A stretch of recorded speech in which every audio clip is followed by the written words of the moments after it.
గి good good evening అండి. నమస్తే అండి. అట్లాగే మీ పార్టీ అధినేత, ఉప ముఖ్యమంత్రి, గ్రామీణాభివృద్ధి శాఖ మంత్రి కూడా పవన్ కళ్యాణ్ గారు పూర్తిగా మొదటి నుంచి కూడా ఈ భూముల లావాదేవీలకు సంబంధించి కావచ్చు, ఇట్లా అన్యాక్రాంతం అవుతుందన్న విషయం గురించి కావచ్చు, ఇవన్నీ కూడా జనసేన కూడా బాగా ఫైట్ చేసింది. ఈ ల్యాండ్ టైటిలింగ్ యాక్ట్ చట్టానికి సంబంధించి ఇవన్నీ కూడా. ఏంటి ఇప్పుడు ఒక్కొక్కటిగా మీకు సంబంధించిన శాసనసభ్యులు కూడా చాలా ఇబ్బందులు పడ్డారు. వాళ్ళకి సంబంధించిన భూములు కూడా ఈ విధంగా జరిగాయి. 22A చేర్చి ఇబ్బంది పెట్టడం ఇవన్నీ కూడా ఎట్లా ముందుకెళ్తున్నారు? ఏంటి మీరు తీసుకునేటువంటి చర్యలు ఎట్లా ఉండబోతున్నాయి? ఇప్పుడు జగన్మోహన్ రెడ్డి గారు ఏది చేయకపోతే మనం ఆశ్చర్యపోవాలి, కానీ అసలు ఆయనకి బాగా భూభాకాసుడు అని ఇంతకు ముందు గతంలో కూడా పేరుంది. వాన్పిక్ భూములు 10,000 ఎకరాలు దోచేశాడని అడ్డంగా కేసులు ఎదుర్కొంటూ ఉన్నాడు. భూమి, ఇసుక, మద్యం, గనులు, ఈ నాలుగుని మేసే భూభాకాసుడు ఎవరైనా ఉన్నారంటే జగన్మోహన్ రెడ్డి. సో ఈ రోజు జనవాణి ఇప్పుడు కదా, జనవాణి మొదలు పెట్టిన దగ్గర నుంచి రోజు వచ్చే అర్జీల్లో 80% అర్జీలు ఈ రెవెన్యూకి సంబంధించి ఈ పట్టాలు సరిగా లేని భూములను ఆక్రమించుకున్నది, అసైన్ భూముల్ని, చొక్క భూముల్ని, ఇట్లాగా మాడ అడవుల్ని అన్ని ఆక్రమించుకున్న పిటిషన్స్ ఇవే వస్తున్నాయి. అంటే 80%, అంటే ఇప్పుడు కూడా రెవెన్యూ సదస్సు పెడితే కూడా నిన్న కూడా చెప్తున్నారు 20,000 కేసులు ఒకేసారి వారంలో వచ్చాయంటే ఏంటి, అసలు చిన్న విషయం కాదు.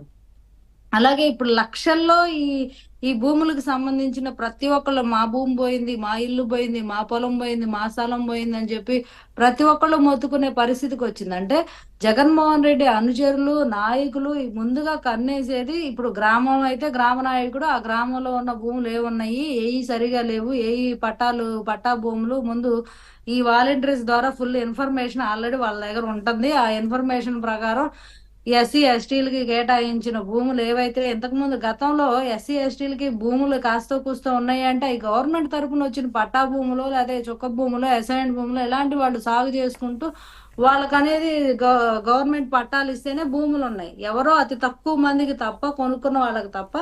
గతంలో మాత్రం ఎక్కువ మంది పట్టా భూముల మీదే, గవర్నమెంట్ ఇచ్చిన భూముల మీద ఉన్నాయి వాళ్ళ దగ్గర. సో అలాంటి ఎంక్వైరీలు చేపించి ఎవరి దగ్గర పట్టా భూమి అంటే ఏవైతే అసైన్డ్ భూములు ఉన్నాయో వాటిని ఈజీగా ఈ చట్టాలు సవరించుకునేది, ఆయనకి ఇష్టానుసారం రాసుకునేది. ఒక లీడర్ ఉంటాడు, గ్రామ నాయకుడు, లేకపోతే మండల నాయకుడు, జిల్లా నాయకుడు, ఎవడో ఒకడు ముందు వాళ్ళ మీద వెళ్ళి టవలేస్తారు. ఫస్ట్ ఎంత భూమి ఉంది, ఈ గ్రామంలో ఎంత భూమి ఉంది అసైన్ భూమి, దాన్ని ఒక చోటా మోటా నాయకుడు కొనుక్కుంటాడు. ఆ చోటా మోటా నాయకుడు నుంచి పెద్ద తిమింగలాలు తినేస్తాయి. సో ఇది జరుగుతుంది. కొనుక్కోవడం కూడా కాదు, కొనుక్కున్నట్టు రాయించుకుంటాడు అంతే. వాళ్ళకి ₹1 వాళ్ళకు కూడా తెలియదు వాళ్ళ భూమి అయిపోయినట్టు. వాళ్ళ ట్రాన్స్ఫర్ వాళ్ళ భూమి వేరే వాళ్ళకి ట్రాన్స్ఫర్ అయినట్టు విషయం కూడా ఆ భూమి పట్టాదారులకు కూడా తెలియదు. అలాంటి పరిస్థితుల్లో రెవెన్యూ డిపార్ట్మెంట్లు పనిచేసాయి. సచివాలయంలోనే అన్ని సర్టిఫికెట్లు ఇస్తారు అంటే ఏమో అనుకున్నాం, కానీ ఇలాంటి సర్టిఫికెట్లు ఇంత వెసులుబాటు ఉండేలాగా ఆయన సిస్టమ్ ను పెట్టుకుంటాడు అని చెప్పి తర్వాత బయటకు వస్తుంటే తెలుస్తున్నాయి.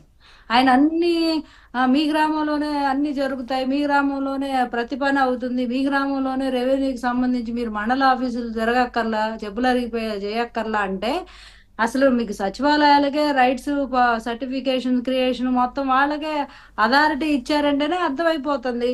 అక్కడక్కడ ఉన్న చోటా మోటా నాయకులు చేసిన పని అంతా అసైన్డ్ భూములు కాజేయడం, చుక్క భూములు కాజేయడం, డాటెడ్ ఏవైతే ఏమున్నాయో గవర్నమెంట్వి గతంలో సరిగా ప్రాపర్ డాక్యుమెంట్స్ లేకుండా ఉన్న భూములన్నీ వాళ్ళకి. అసలు మనకు కూడా మన రెవెన్యూ డిపార్ట్మెంట్ లో కూడా అంత డేటా ఉండదేమో. జగన్మోహన్ రెడ్డి గారు అడగండి, ఆయన ఆఫీసులో, పర్సనల్ ఆఫీసులో ఉంటది ఆ డేటా, రాష్ట్రంలో ఏమేమి భూములు ఉన్నాయని. సో వాళ్ళు అంత కాజేశారు. వాళ్ళకి అంత క్లియర్ అవగాహన ఉంటది ఏ ప్రాంతంలో ఏ భూమిని మనం కొట్టేయచ్చు అని. సో అలాంటి వ్యక్తిని ఇంకా బయట ఎలా ఉందంటే అసలు ఈ గవర్నమెంట్ కూడా సత్వరమే చర్యలు తీసుకోవడానికి అన్ని రకాల ప్రయత్నాలు చేస్తున్నప్పటికీ తవ్వుతుంటే వస్తున్నాయి. మొత్తం కంప్లీట్ అయ్యాక చేద్దాం అనుకుంటున్నారో మరి ఏ రకంగా ముందుకెళ్తారో అనేది వేచి చూడాలి. అధికారులు మాత్రం ఎప్పటికప్పుడు సమీక్షలు నిర్వహిస్తూ మాత్రం ఈ రోజు కలెక్టర్ల సదస్సులో కూడా చాలా వెరీ క్లియర్ గా ఉప ముఖ్యమంత్రి గారు వెరీ క్లియర్ గా చెప్పారు. మీరు కలెక్టర్లు ఉదాసీనంగా, మిమ్మల్ని ఎవరు ఆపుతున్నారు, ఎస్పీలు, కలెక్టర్లు మీరు ప్రజలకు సర్వీస్ చేద్దామని మీరు వచ్చి మీరు ఇంత మీ ముందు జరుగుతున్న వదిలేస్తున్నారు అంటే ఇది మంచి విషయం కాదంటూ కూడా వాళ్ళకు కూడా సూచనలు ఇవ్వడం కూడా జరిగింది. సో కలెక్టర్స్ కానీ, ఎస్పీలు కానీ ఎవరైతే IAS IPSలు స్ట్రాంగ్ గా గనక దీని మీద ఉక్కుపాదం మోపితే ఈ భూబకాసురుల మీద చర్యలు తీసుకోవడం పెద్ద సమస్య కాదు.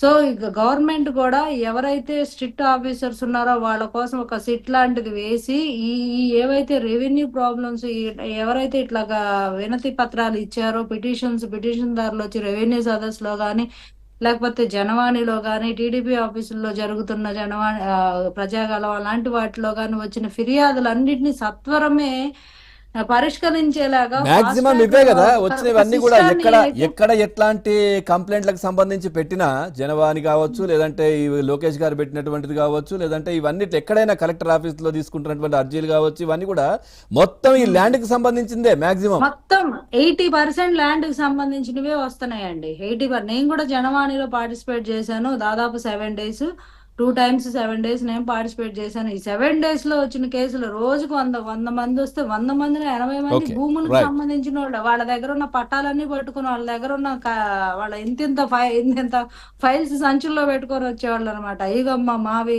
ఇన్ని సంవత్సరాల నుంచి మా దగ్గర ఉన్నాయి, మా పేరు మీద ఉన్నాయి, మేము రైట్. సాగు శివపార్వతి చేసుకున్నాం, గారు, కానీ ఇప్పుడు మాది కాదంటున్నారు, మమ్మల్ని గెంటేస్తున్నారు, తరిమేస్తున్నారు అని ప్రజలు వచ్చి గొగ్గోలు పెట్టి ఏడ్చిన పరిస్థితులు ఉన్నాయి.